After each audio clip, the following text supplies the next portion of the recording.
Hello, I'm Alma Angeles. Welcome to ASEAN in Focus. Joining me today is from our EBC Thailand Bureau. Hello, Cristel.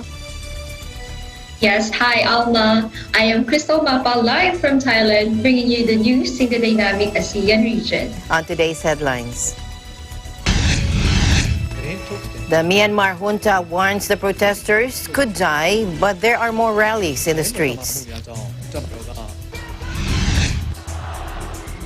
EU foreign ministers are expected Monday to approve sanctions against those behind Russia's crackdown on Kremlin critic Alexei Navalny and his supporters, as well as those responsible for the coup in Myanmar. And our exclusive interview with a Filipino infectious disease specialist in Guam.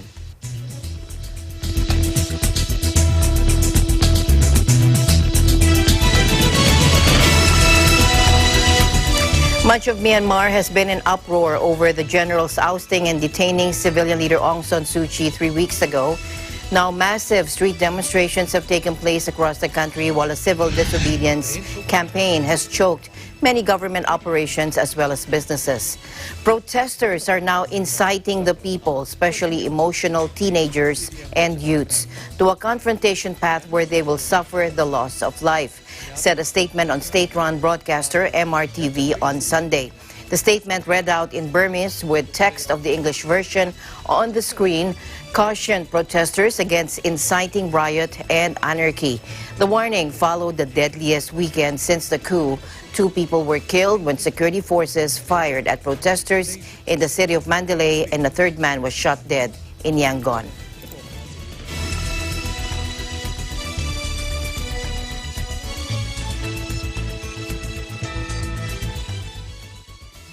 EU foreign ministers are expected Monday to approve sanctions against those behind Russia's crackdown on Kremlin critic Alexei Navalny and his supporters, as well as those responsible for the coup in Myanmar.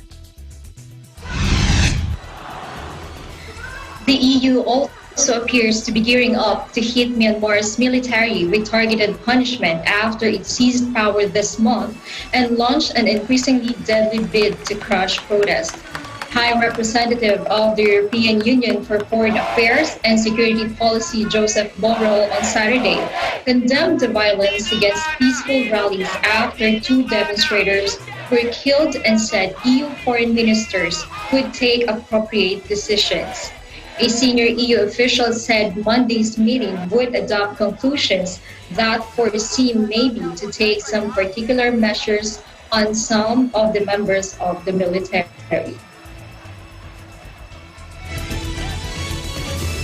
And as mentioned earlier, at least 2 people were killed in Myanmar's 2nd largest city, according to emergency services, as security forces fired live rounds on protesters. Take a look.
Meanwhile, in Philippines, about 13,816 families or 53,236 persons in 3 regions in Mindanao were affected by the onslaught of tropical depression El Ring, with international name Duhuan.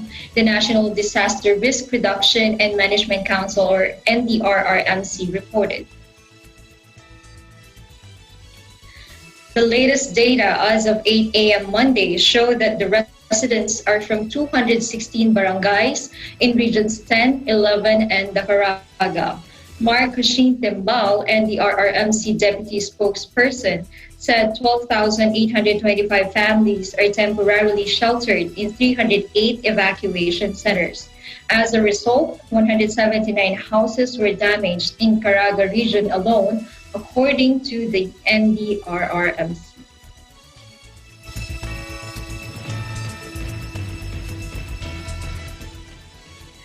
The island territory of Guam currently has 8,674 with a total of 131 deaths. It is in the level 4 status, meaning very high level of COVID-19 in Guam. We were able to talk to Dr. Edgar M. Magcalas, an infectious disease expert there, specifically in Guam Memorial Hospital Authority. Let's listen in.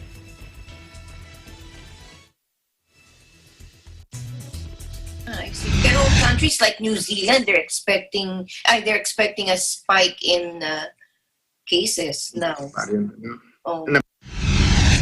Can you give us a little bit of a history kung paano nag-start dyan sa Guam yung COVID? Noong lumabas ang alert about COVID-19 from CDC sa US. Mm-hmm. So, mga January po yata yun, no? Nung si President Trump sinabi niya na, okay, it may go away, it may, who knows, by summer, wala na yun. Mm-hmm. So, we don't know much, anything about COVID at that time. Alam lang natin, kamag-anak siya ng yung SARS, kung natatandaan niyo yung SARS virus na nangyari sa Hong Kong. Mm-hmm. Isa pang coronavirus. So, hindi pa ho natin alam at that time kung gaano extend yung infection kasi ang China hindi naman nagbibigay ng accurate information. However, noong as days passes by, nakakakuha tayo ng more information. Now, dito we never had the first case until po nung March. It was reported po na a Filipino who traveled from Philippines to Guam. Few days later, nagkaroon sila ng symptoms, shortness of breath, nag-fever. So, in-isolate na po natin yon at the time. Mm-hmm. And yung mag-asawa sila silang na hospital. Tapos limited pa ho ang testing natin noon. So wala pong restriction na ginawa about the travelers, tsaka hindi naman lahat tinetest. Mm-hmm. So nung nagkaroon ng first COVID case, doon na nag-start na mag-form ang government po rito ng tawag doon, committee sa hospital, unang-una. Kami ho yun. Siyempre, nagkaubusan ng PPE. Hindi namin expected doon.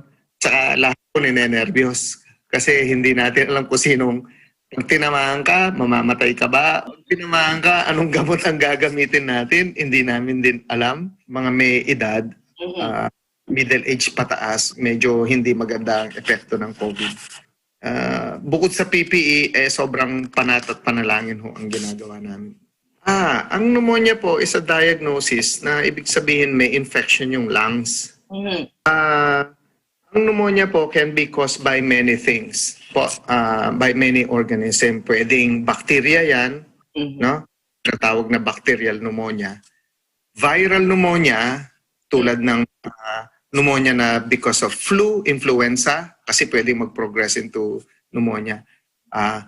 COVID-19 is one of the virus that causes pneumonia po. So pagka napunta yung virus sa na-inhale nyo, napunta sa lungs nyo, magkukos ng inflammation yon. Siyempre, magre-react yung katawan. Yung katawan, it's trying to destroy the virus. And dahil dun ho sa process na yon, magkakaroon ng swelling yung lungs. Yun ho yung pneumonia. So, pwedeng mag-cause ang COVID ng pneumonia. And in fact, yun ho ang unang-unang na-identify natin. At mamatay. COVID pneumonia. In fact po, pagka may symptoms sila na parang hirap huminga, nilagnat, masakit ang katawan, tapos in X-ray, nakita yung X-ray abnormal. Hindi natin usually nakikita yun sa mga regular lang na parang flu o trangkaso. Yung pang travel restrictions, Doc, were they successful in stemming the spread to date? Sa ibang bansa po, opo. Pagka tinignan nyo ang Taiwan, tinignan nyo ang New Zealand, at saka Iceland, mabababa yung kanilang cases. Tsaka po, hindi lang, in addition to travel po, yung mga mamamayan nila, talaga sumusunod naman. So, na-break ho yung transmission. Pagka lang may dumating na, kunyari, nakalusot, asymptomatic, nakalusot, tapos hahawa yun, magkakaroon ng mga sporadic cases. Mangilan, ma-identify nila yon, i-isolate na nila kagad para hindi kalat. Kaya, may epekto po. May epekto ang restriction ng travel. Initially, most countries experienced problems, Doc, with test and tracing. How was Guam's implementation? Populations, were these accepted, these measures, dyan po sa Guam? Or yung po testing? Opo. Or was there a resistance like in the mainland? Hindi po. In general po kasi dito, para mga Pilipino, maraming Pilipino dito, tapos yung mga population dito na mga lokal, parang mga hybrid na rin eh. May mga Pilipino, halo sila, tsaka mga Romanian. Tapos may mga iba pong mga galing ibang islands, yung siguro alam nyo po yung mga Palau, Osray, Yap, Saipan, yung mga ganyan po. Mga islanders.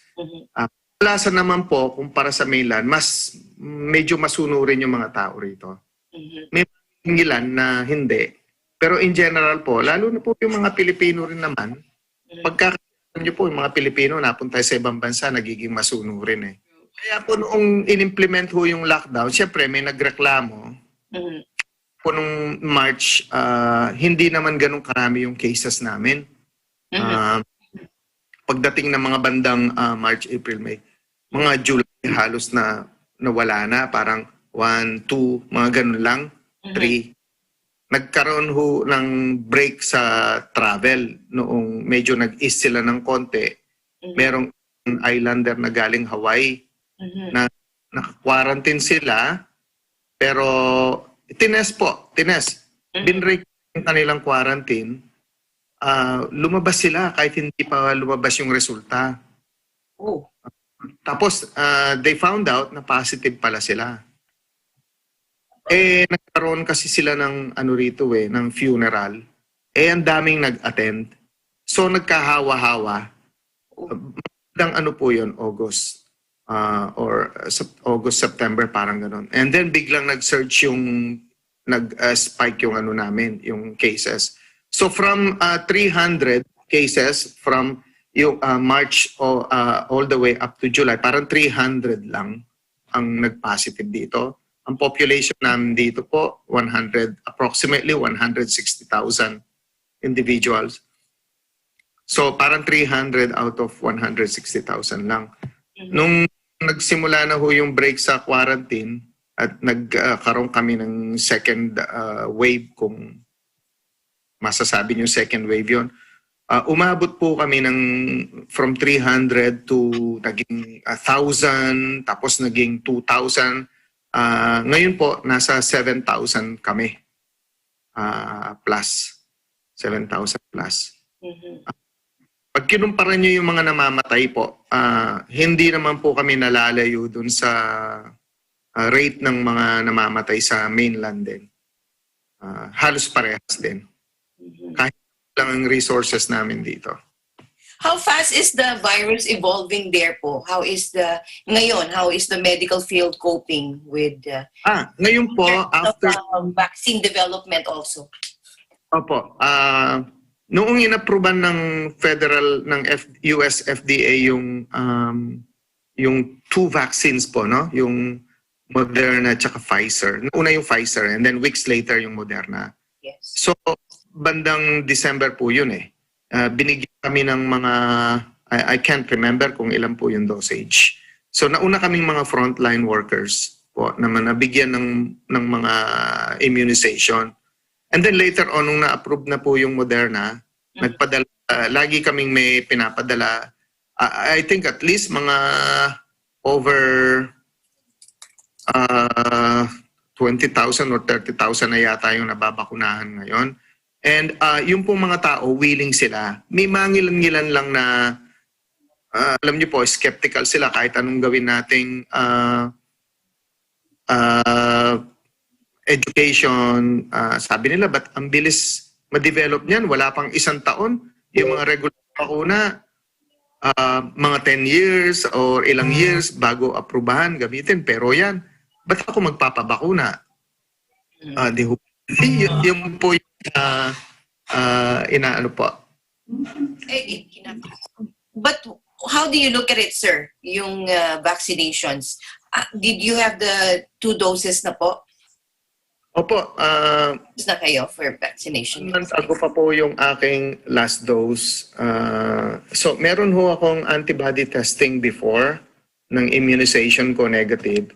And then, nung naka-receive na po ako ng second dose ko, 4 weeks later, nag-decide ako magpa-test, although hindi naman talaga official yun.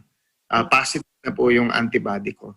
So, that means protected po ako. Hindi lang natin alam ngayon kung how long the protection is. Pero ayon sa mga vaccine developer at saka researchers, at a year, meron. Pero dahil ho ongoing pa yung studies, hindi po natin alam. Tapos may mga variants na lumalabas. Pero ang importante po,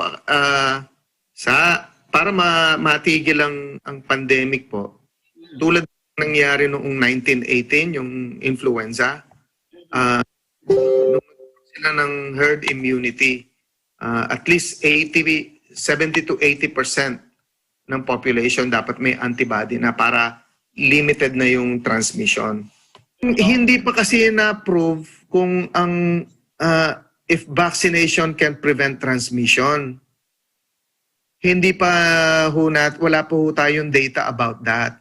In fact, meron yung 4 cases na na-complete nila yung vaccine, nagka-COVID din sila. After vaccination, nagka-COVID sila, pero it was mild COVID. Opo. Ang danger po, kung ako ay nagka-COVID, hindi ko alam kasi may antibody ako, baka kasi ma-transmit ko sa iba.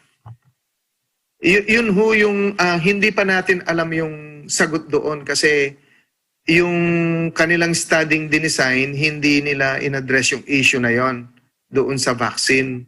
So, yan pa yung mga gray areas. Oo, opo. Siguro by, may lalabas na data dyan kasi kaya sila yung pagka nagpa-vaccinate kayo dito, bibigyan nila kayo ng QR code, magre-register kayo doon, mapupunta kayo sa US FDA, tapos i-enter nyo kung kailan kayo vaccinate, anong brand, tapos araw-araw tinetext ka during the first week or first weeks, ite-text ka nila, sasagutin mo yung mga questions kung ano yung mga symptoms mo. And then, after like 1 week, ite-text ka nila mga once a week, nagre-report ka if you're still okay. So, nakaka-gather sila ng data. So medyo slow po ang acceptance there in Guam po, no, sa vaccination. Hindi po. Ano sila rito? They are very eager. Ang slow ngayon. Mga ilan-ilan lang po. Opo, sa community po, at least mga 70% po, I would say. That's good. So what is Guam's timeline po for the entire population's immunization po? According to President Biden, sabi niya by the end of, kasi kasama kami dun eh. Yes, of course. By the end of June or July, mababakunahan na ang buong US. Kasi po dun nanggagaling ang aming mga vaccine. So, kung niraramp up nila yung production, magkakaroon dito, mabilis din ang immunization namin. Gawa ng lahat halos ng clinic ngayon nag-apply na to immunize people. Tumutulong mga US National Guard na mag-set up ng mga vaccination centers in addition to public health. And even the hospital, they are helping po to speed up the vaccination bago dumating yung mga variants uli.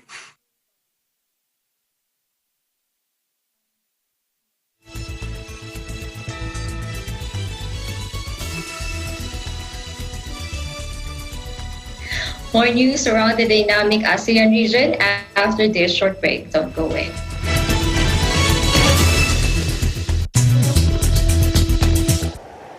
Innovation, digital disruption, globalization.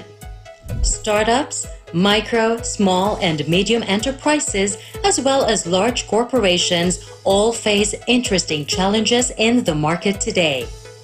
Peek into the world of exciting opportunities and partnerships to drive growth with the latest business news and information. We are open for business.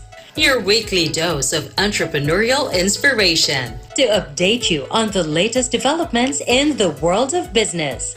Get up close and personal with CEOs and thought leaders to help you discover valuable insights.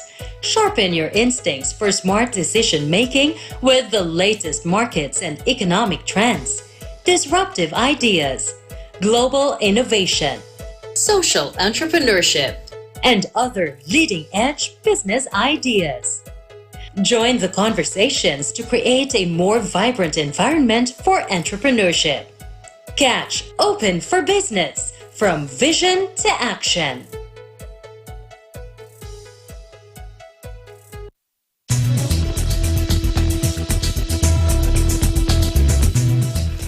And we continue our interview with Dr. Edgar Magcalas, an infectious disease specialist from the Guam Memorial Hospital Authority. Let's listen in.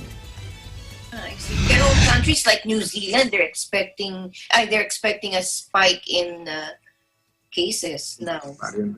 Nabasa ko rin po yata yun eh. Merong 3 cases tapos biglang may 3-day lockdown kagad sila. Opo, yung snap lockdown sila. Is Guam also monitoring developments in other countries po? Lalo na sa US mainland kasi tsaka yung mga countries like South Korea, Japan. Kasi dyan sa Philippines tinitignan din nila kasi dyan nanggagaling lahat ng mga tourists at tsaka po mga travelers na nagpupunta rito.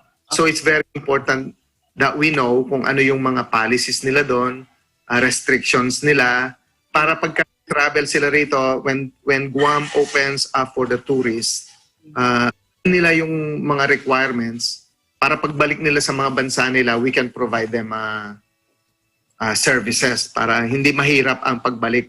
Kasi one thing na nagpe-prevent for people to travel is yung mga quarantine po. Kung ako pupunta ng Philippines, maka-quarantine ako ng 2 weeks pa dyan o kahit na sabihin yung 1 week, tapos pagbalik dito, maka-quarantine uli ako ng 2 weeks. Ay, ilan ho bang bakasyon meron tayo? Opo. Ang hirap po mag-travel ngayon, Talagang... It's such super. Super po. In terms of financial assistance, is government addressing Guam's COVID-19 needs po? Opo, nakaka-receive sila ng mga help sa federal government, lalo na yung public unemployment assistance. Yung iba po, parang mas gusto nila yung wag nang matapos yung pandemic kasi mas marami silang nakukuha. Yung iba naman, dahil hindi naman sila talaga employed dati, so hindi naman sila nabibigyan ng money. Pero lagi na ho silang merong ano yung mga yun eh. Kahit na po hindi sila nagtatrabaho dahil indigent sila or something, they get assistance like food stamps, po, yung may regular silang card na may certain amount of money to buy food. Depende sa size ng family. Marami pong ganun dito. So the islands like Guam and the Philippines, I noticed, are very strict about their border restrictions. Given that we are supposed to get safer, we aren't landlocked like those European countries. Opo, kasi medyo mahirap lalo na sabi ko nga po earlier, mahirap yung resources namin ko konti. Ngayon po gamit namin kasi kailangan magpahinga rin yung mga critical care doctors po. Yan lang nangyari, parang 24/7 for almost 1 year. Huwag ka. So ang ginagawa po namin ngayon, meron kaming tinatawag na telemedicine. Yes. Meron kaming machine nun, yung doktor nasa mainland US, araw sa kanila, gabi dito, at saka during the weekend po. Nasa big screen yung doktor, nakaharap sa camera. Yung machine na yon may nakadikit na stethoscope, may na pen light. Parang, parang nandun ka na except it is a robot. So ilalagay lang yung stethoscope dito po, no? Narinig ng doktor sa kabilang, sa Amerika, sa other side of the world. Galing, so, po. Pwede rin operations? Surgeries? Alam ko dati meron ng ganyan sa nang ginawa na nila robotic surgery. Yung nag-o-opera nasa East Coast, yung patient nasa West Coast, magkabilang. How successful was that po? Okay naman. Para yatang yata yun, nabalitaan ko lang but I'm not really sure yet po. Anyways, in 1918, there were several waves ng pandemic. What do you see will cause a second or third wave? Tapos, how should we prepare for these pandemic waves po? Sa tingin ko po, baka magkaroon po ulit tayo kung uulitin natin yung mga mistakes na ginawa ng nakaraan. Dahil hanggang ngayon po, wala pa naman talagang effective treatment na na-discover. Meron silang in-approve. Pero pagka tinignan nyo yung mga studies, ilang minor percentage lang ng mga pasyenteng ginamitan ng gamot ang talagang nakikita mong nag-i-improve. Ang isa lang nakita ko sa gamot na ginagamit na super effective. And if you give it at the early stage of the disease, especially sa mga high-risk individual, yung tinatawag na monoclonal antibodies, napipigilan niyang ma-hospital yung pasyente, napipigilan niyang lumala. Parang in a matter of day or two, they feel better. Kasi nadidecrease yung burden ng virus. Ang problema doon, it's super expensive and the production is very limited po. No? Yung ginamit po kay President Trump, yung Regeneron, narinig nyo ba yon? Yes, yes. Opo, yun yung monoclonal antibodies po. Yung tumatalab talaga siya. If it's given early stage of the disease, bago ka ma-hospital, kunya kayo ay high-risk individual, nandun kayo sa list, may listahan ho yun kung ilang edad, ano yung mga sakit nyo, anong timbang nyo, yung mga ganon. Tapos pagka qualified kayo doon, nasa first week pa lang kayo ng disease, parang may lagnat lang kayo, may inuubo-ubo, bago kayo lumala, binigyan kayo ng antibody na yon, yung mga symptoms nyo, usually within 48 hours, halos nawawala na. Oh. So, Yun pala yung binigay kay Trump. Yes. yeah, may 12 po kami. I think 14 na pasyenteng binigyan dito. 2 na hospital out of 14. Tapos rin yung 2 na hospital na walang problem. O sa kanila high risks. Kung hindi namin ginamitan yun ng antibody, baka yung 14 na yun, baka lumala sila. Baka hanggang ngayon nasa hospital pa kung di sila namatay. At saka po yung tanong nyo kung magkakaroon pa ng third wave or kung, lalo na po sa Philippines, wala pa tayong vaccine dyan, di po ba? Hanggang ngayon, pinag-uusapan pa, ano bang kukunin natin? Pfizer ba? Sinovac? Sinopharm? Parang narinig ko kanina, parang AstraZeneca yata ang gusto nilang kunin. So, hindi naman po nawala yung, kahit na nag-i-ease up ang government, hindi naman nawala yung COVID eh. Andyan pa rin. So, kung patuloy tayong magbe-break doon sa transmission protocol, yun pong 6 feet away, tapos hindi ka nagmamask, talaga magkakaroon po ng third wave. Hindi mawawala yun. Ang possibility na po yun talaga mataas. Lalo na nandyan yung variant na mas infectious. Yes. US po dumadami na, nakita na nila yung variant, dumadami na yung mga cases. Yes. So, I think yung Pfizer at saka Moderna nag-start ng gumawa ng mga a new vaccine to address this issue. And I read in one of the news sa England, sinasama na nila yung isang part pa ng virus doon kanilang vaccine design para to address the issue of variant, para kung nagkaroon pa ng ibang variant, hindi siya basta-basta mawawala ng effect. Yung third wave, no? Pwede rin po na due to pandemic fatigue na rin, ano po? Opo, kasi nagsasawa na tayo eh. Tsaka marami po, naghihirap na rin. Wala nang hanap buhay. Hindi alam kung paano kakain. Mataas ang presyo ng mga bilihin dahil konti ang supply. Sabi nila, imbis na mamatay ako sa gutom, di bali na. Basta kahit na magkasakit ako, wag lang ako mamatay sa gutom, tsaka pamilya ko. That's true. You said about yung variants. Merong sinabi si Dr. Fauci about the variants, di ba? Parang 3 na ho ba yung variants ngayon? UK, South Africa, and may Brazil pa. Brazilian. Marami na pong variant, hindi lang masyadong nire-report yung iba kasi mga minor mutations yun. Ang nire-report nila of interest yung tulad nung nangyari dun sa South Africa wherein yung mga nagka-COVID na dati, nagka-COVID ulit. Tapos, and they were sicker than the first time they got the old COVID. So, nung tinignan nila yung genome noon, yung parang DNA po, tinignan nila yung sequence ng mga DNA nila. Yes. Iba. So, nagkaroon ng mutations yun na nagkaroon ng mas mataas na affinity. Ang ibig sabihin nun, kasi ang COVID po, bago siya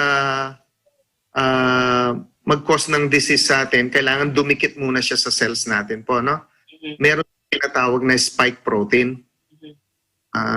Yung spike protein na yon, yun yung ginagamit ng virus para pumasok sa loob ng cells natin. Yes. Dumikit siya dun sa tinatawag nating ACE2 receptor, ACE2 receptors. Para humnet yan eh. Fit na fit. Ngayon, tulad ng iba, kumbaga kung parang susi yon, merong susi na madulas, maraming oil, meron yung susi na mahirap ipasok pero papasok pa rin. No? Kumbaga, bagong variant, nakita nila na mas mataas ang affinity ng spike protein nila doon sa receptor ng cells. Uh, you can translate that into number of virus. Kasi po depende sa number ng virus particles na nai-inhale nyo eh. So kung kunyari merong humatsing sa inyo sa harapan nyo, no? Nalanghap nyo 1,000 virus particle. Marami 'yon. Talagang magkakasakit kayo ng sobra. Kumpara dun sa kunyari nakamask kayo, humatsing siya, may nakalusot pero isa lang, maaring ang immune system nyo kayang-kaya niyang to take care of that one virus particle. Para dun sa walang mask. Ngayon, naging mas, ano pa yung, kaya tinatawag na mas infectious yung variant. Kung sinasabi ni Dr. Fauci na we have to vaccinate as many people as you can. Kasi kahit po sinasabi nila na medyo decrease yung response ng vaccine, fact na meron kayong antibody, so yung old variants po, pwede pa kasi kayong ma-infect eh. Pag hindi na-break yung transmission, nag-mutate everyday ang virus. Now, whether that mutation will translate into more deadly or more infectious, hindi ho natin mape-predict. So far, doon sa nakita nila sa South African variant, tsaka yung variant, medyo nakakatakot siya. Sabi nga ni Dr. Fauci, the virus won't mutate if it doesn't replicate, di ba? Oo, yun. Ang influenza virus, mutate ng mutate. Kaya every year, nagpapa-flu shot tayo. Yes, but that flu shot, kahit nag-mutate, it still works po. Hindi 100%. Sunwerte na kayo pagka nakakuha ka ng 70% efficacy ng influenza vaccine. Pero kumonti ang cases po ng influenza. Alam nyo kung social distancing, mga pasyente nagmamasks. Oh, okay. So, kumonti ngayon ang cases of influenza because of this also, because of the COVID. Opo, COVID restrictions and COVID measures, anti-COVID measures we're doing now. Oo, kasi it's relevant din sa influenza. Bumaba rin ang cases po, which is na deadly din po ang influenza eh. Yes. Na matanda, saka sa mas bata. Oh, influenza and buntis. Yes. Meron na kayong studies about ano po, COVID on babies? Sa babies, mga reports lang po nakita ko. So far, ang pinaka nakakatakot lang sa mga bata, yung sa sobrang babies hindi ko na ho, kasi adult infectious disease po ako. Yung mga journals na nababasa ko, hindi naman sila masyadong nagre-report ng mga babies. Anyway, ang mga nakakatakot lang sa mga bata, yung tinatawag na multi-system inflammatory reaction after na nagka-COVID yung bata. Meron na hong reported cases dyan na hindi COVID ang kinamatay kung hindi yung immune reaction ng mga bata na apektuhan yung different organs nila. Indirectly, pero you can attribute that to COVID kasi COVID ang nag-start eh. Kumbaga start niya yung sunog, binuhusan mo ng gasolina, parang ganun.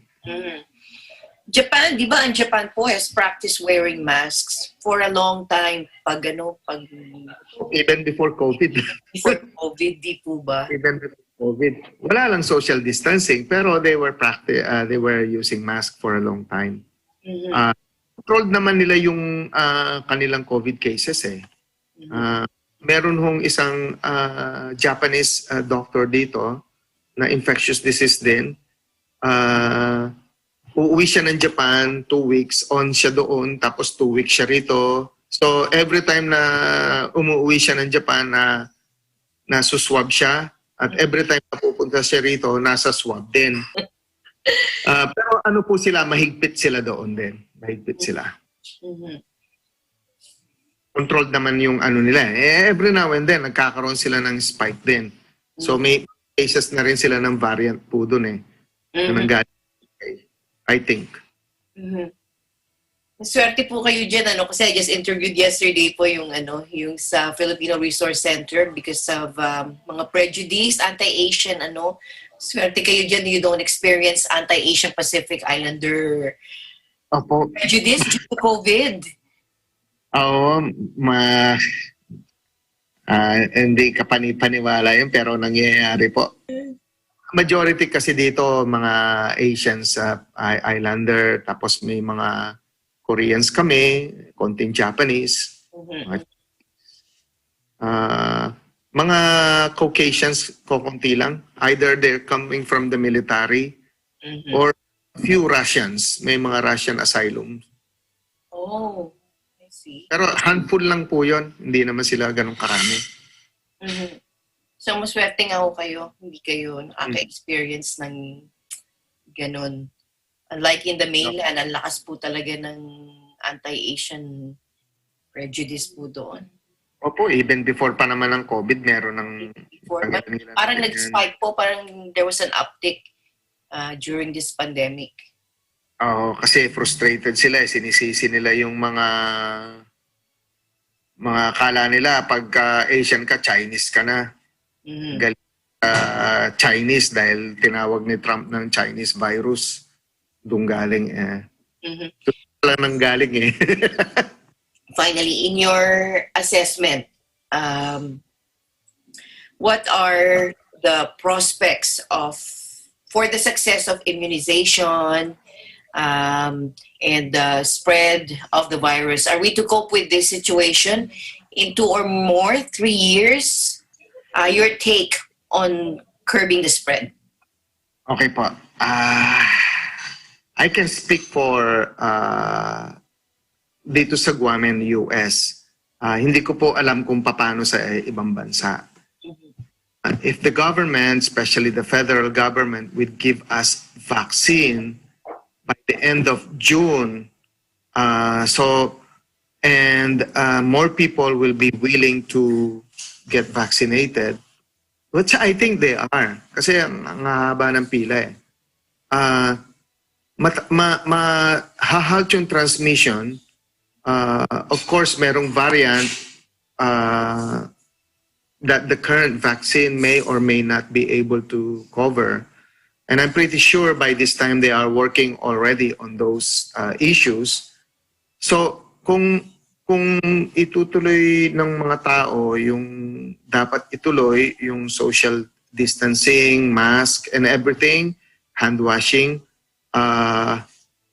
siguro by the end of next year po, I think baka ma-curb na yung pandemic kung lahat ng tao makikiisa.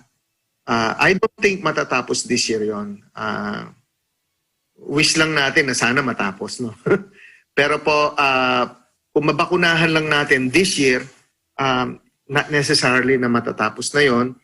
And then, beginning of 2022, at least yung mga cases down na. So, wala na yung dating problema, yung old COVID, yung new COVID ang dinidil natin at majority ng population ay vaccinated, may antibody. Pero syempre, itutuloy pa rin yung, it's not na pagka nagkaroon ka ng COVID, sasabihin mo, super immune na ako, hindi na ako magmamask, hindi na ako So if we're going to that attitude, siguro po baka if not the end of next year or maybe earlier, baka matapos na yung pandemic. Kung lahat ng bansa ay ganun. Of course, kung gusto rin ng Diyos na tapusin na, True. tapos siya.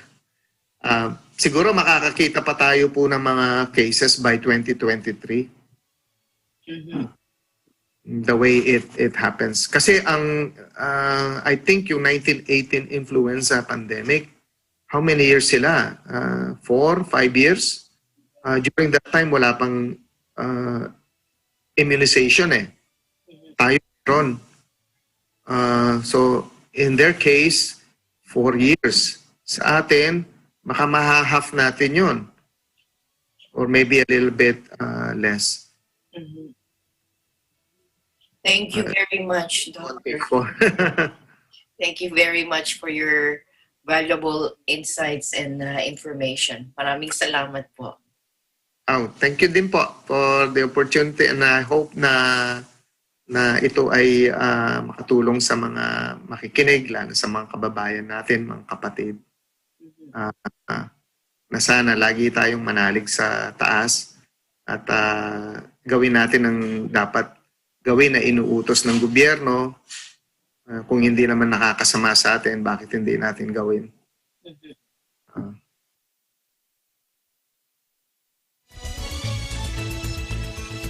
Thank you very much, Dr. Edgar Magcalas. And ASEAN in Focus will be right back.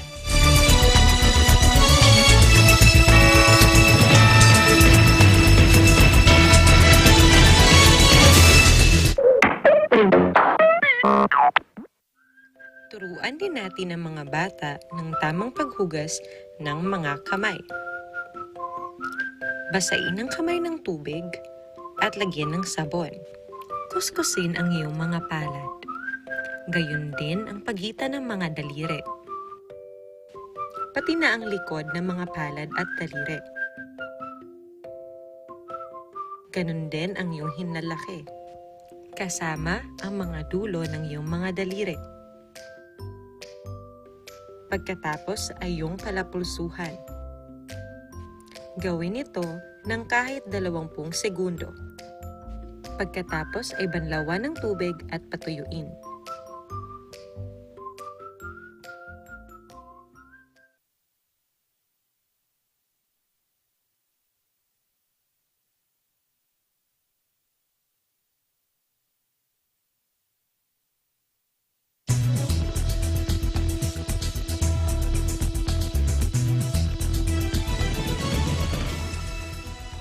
Welcome back to ASEAN in Focus. Tropical Depression O-Ring makes landfall in northern Samar. Let's get the report from the Pag-asa Forecasting Center. Naglandfall na si Bagyong Auring sa Batag Island, bahagi huyan ng Lawang, Northern Samar. At ngayon nga alas 10 ng umaga ay kasalukuyang namata ng sentro nito sa malapit pa rin sa karagatan, malapit sa Northern Samar. Estimated po natin ay 30 kilometers northeast ng Katarman, Northern Samar. Pero yung landfall niya kanina around 9:30 in the morning sa Batag Island, Lawang, Northern Samar. Bagyo pa rin ho ito dahil sa ngayon ay taglay pa rin niya ang lakas ng hangin na umaabot sa 45 kilometers per hour near the center at ang kanyang pagbugso ay umaabot pa rin po sa 55 kilometers per hour.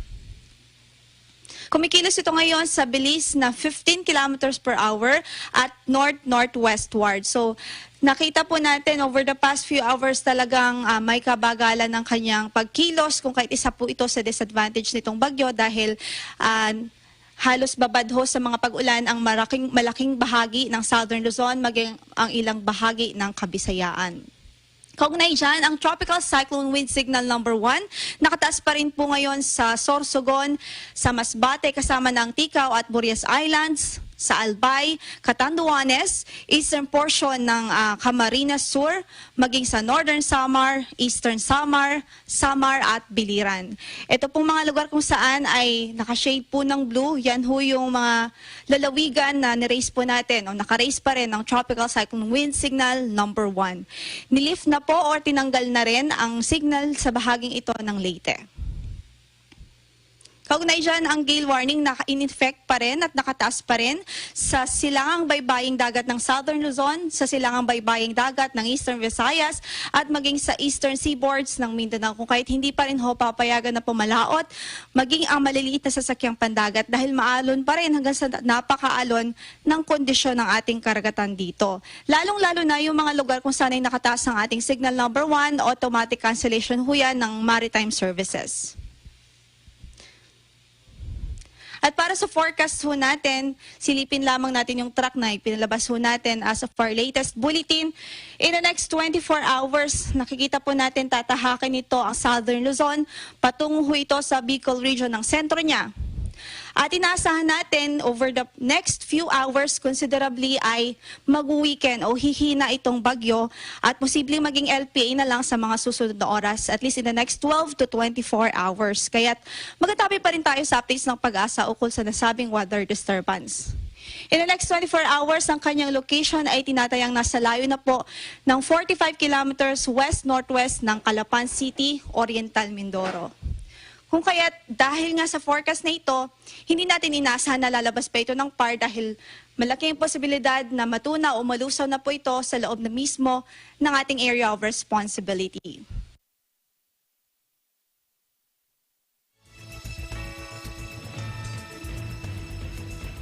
In other news, a leading Malaysian news site was fined $120,000 after being convicted of contempt over readers' comments that criticized the judiciary, sparking international condemnation and concerns about worsening press freedom. Fears have grown that independent media outlets are under attack in the Southeast Asian nation since a scandal-plagued coalition seized power without an election last year, following the collapse of a reformist government. Malaysia Kini, a popular portal that has made a name for itself by reporting on the misdeeds of the ruling elite, and its editor-in-chief, Stephen Gan, were accused of contempt of court in a case brought by the Attorney General. The case related to 5 readers' comments posted under an article that were critical of the judiciary, which authorities say eroded public confidence in the courts. A panel of judges at the country's top court ruled that Malaysia Kini was guilty and ordered the site to pay a $500,000 ringgit or $120,000 fine, more than double the amount sought by prosecutors. Gan, who could have faced a jail term if convicted, was cleared, but he criticized the decision as uncalled for. I'm terribly disappointed with what had happened, and I think what crimes has Malaysia Kini committed that is so horrendous that we've been forced to pay a hefty fine. It will affect not just Malaysia Kini. It will have the decision will place undue burden on media organization, and not just media organization, but tech companies and millions of social media users. It has a chilling effect on freedom of expression in Malaysia. I think it creates a situation where we will have to look through the comments. It's not just.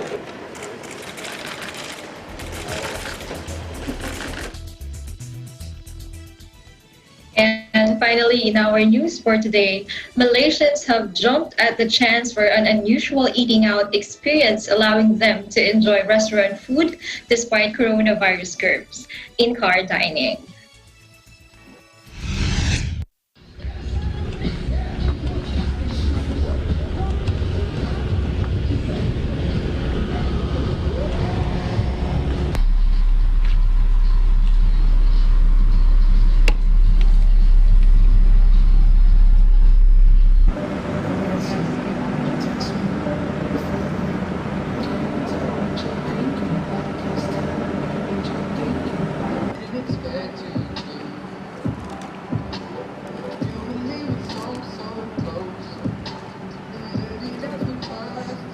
Yes, I do feel safe eating in the car compared to a restaurant because we do sanitize the car, we spray the sanitizer, and we know that we take care and we clean the car.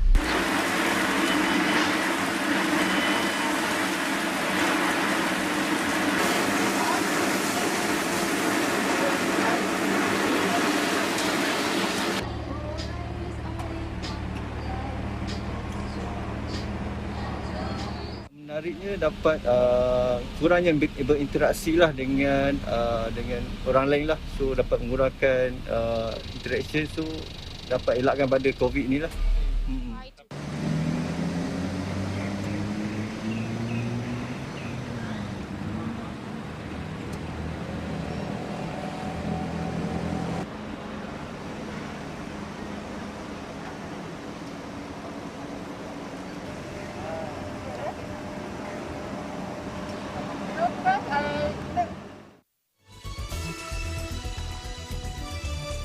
That made me hungry. I'm getting hungry. Thank you, Christelle, for joining me today. I hope you join me again this week and the next and the next. Sure, Alma, I am glad to be of help. And that's the latest news around the dynamic ASEAN region. Thank you so much for watching. I am Crystal Mapa from EBC Thailand Bureau. We live in interesting times. And we'll see you back tomorrow. I'm Alma Angeles, and we live in interesting times.